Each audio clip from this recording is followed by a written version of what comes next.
Assalamualaikum warahmatullahi wabarakatuh. Selamat malam untuk kita semua yang hadir pada kesempatan malam hari ini. Puji dan syukur kita panjatkan kehadirat Allah Subhanahu wa taala atas segala limpah nikmat dan karunia-Nya. Kita bisa berjumpa pada perkuliahan malam hari ini dalam keadaan sehat walafiat.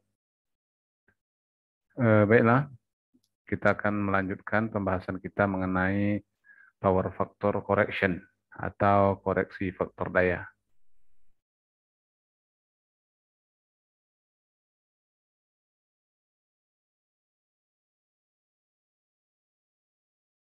Ya, baiklah, kita lihat dulu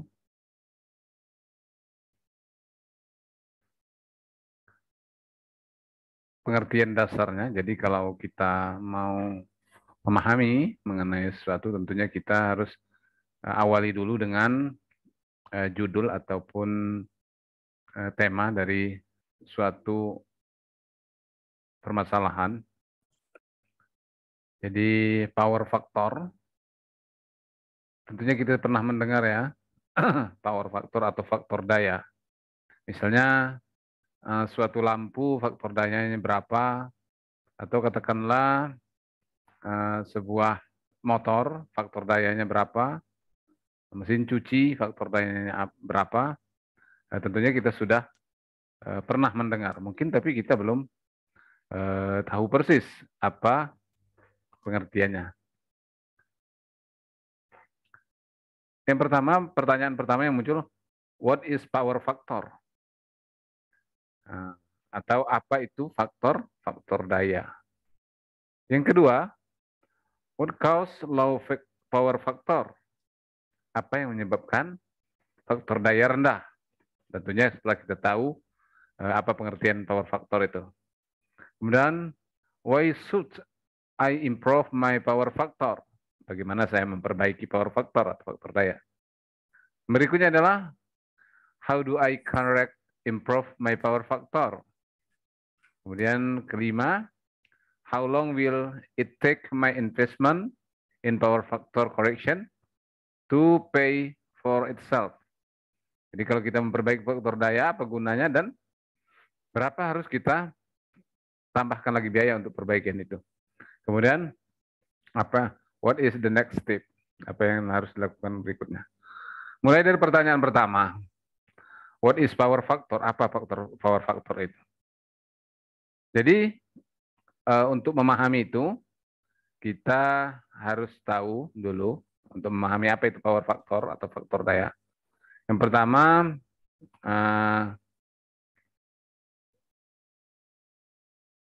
power factor atau daya itu yang disebut juga dengan kilowatt atau watt ya, adalah daya yang aktif atau daya yang bekerja, yang disebut juga dengan actual power atau daya yang sebenarnya, atau active power or real power.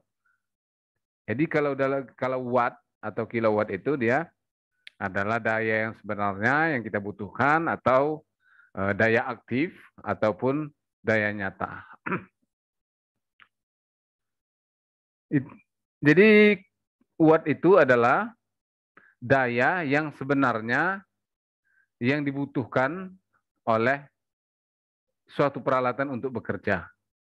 Nah, jadi kalau dia misalnya kita punya televisi, maka daya nyata ini adalah daya yang mengoperasikan televisi kita sehingga bisa hidup.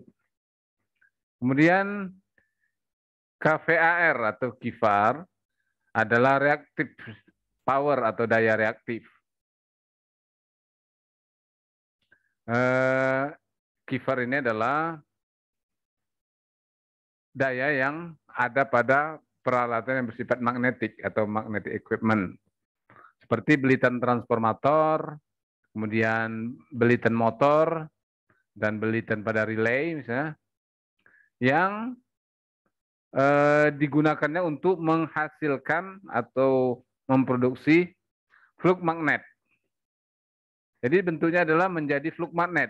Daya yang diambil dari PLN itu berbentuk flux magnet. Sementara daya nyata tadi digunakan untuk bekerja, berputar, atau menjadi panas.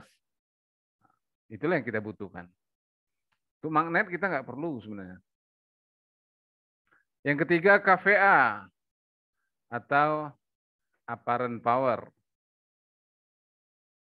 yang merupakan penjumlahan atau secara vektor atau vectorial summation dari kVAR dan kilowatt. Jadi penjumlahan secara vektor ya antara kVAR dan kilowatt itulah KVA. Nah, ini suatu perumpamaan atau analogi untuk memberikan pengertian kepada Anda. Misalnya di sini katakannya, let's say you are at the ballpark and it's a really hot day, pada keadaan panas. Kemudian kamu memesan sebuah secangkir minuman. Minuman ini berbusa. Airnya, misalnya kita memesan apalah ya, yang soda misalnya kan. Air sodanya itulah kilowattnya itu, atau wattnya. Kemudian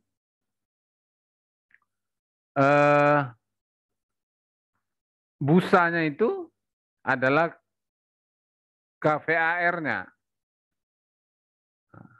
Kemudian total air soda ditambah busanya itu adalah kVA-nya. Jadi kesemuan daya ini, kesemuan dari minuman kita ini namanya kVA. Busanya itu kVAR. Jarang orang minum busanya ini kan. Busanya ini nggak diminum. Tapi menambah banyak aja.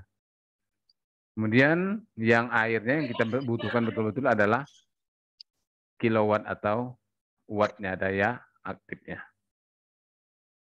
Jadi itu sebagai gambaran kalau kita mau mengerti apa itu faktor daya. Bahwa daya itu ada 3, daya aktif, kemudian daya reaktif atau kVAR, kemudian daya semu atau apparent power.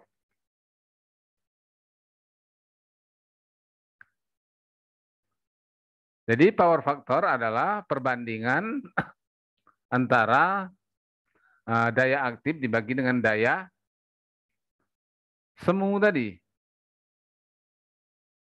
Sorry, dengan daya nyata, apparent power ini daya nyata. Jadi daya aktif dibandingkan dengan daya nyata. Kenapa dikatakan nyata? Karena itulah yang tercatat dalam pengukuran daya. Misalnya pada kWh meter kita itu kan kVA atau VA, deh, volt ampere satuannya. Jadi sebenarnya meteran listrik kita itu adalah volt ampere, bukan wattnya. Karena di situ dia ada kumparan arus, kemudian ada kumparan tegangan. Jadi V kali I. Nah, cos pi-nya tidak diikutkan. Jadi kW per kVA. Jadi kalau kita bandingkan dengan analogi tadi, merupakan perbandingan antara air soda dibandingkan dengan soda yang kita beli. Airnya plus busanya. Apa itu kalau sering kita